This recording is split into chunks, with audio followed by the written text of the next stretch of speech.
Did you know that adding event listeners to every DOM element can slow down your web page?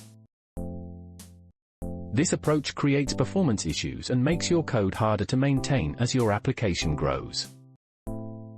Today we'll learn how to handle events more efficiently using event delegation.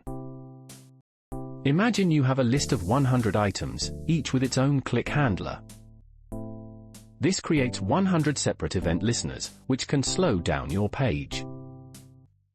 Event delegation lets us handle events through a single parent element.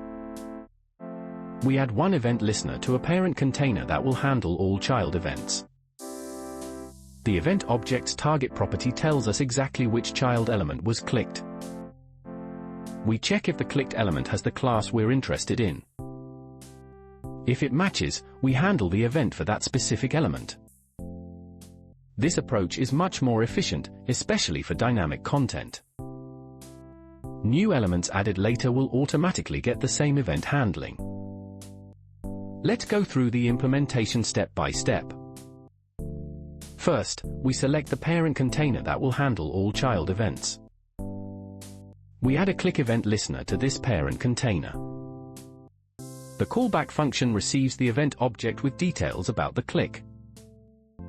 We check if the clicked element has the class items we're interested in. If it matches, we execute our code for that specific item. Let's see what happens when we click an item in the console. We see the text content of the clicked item logged to the console. Always check the event target to avoid unintended event handling. Event delegation lets you handle events efficiently with just one listener. Try implementing this pattern in your projects to improve performance. If this video helped you learn something new, hit the like button so more developers can see it. Subscribe for more JavaScript tutorials.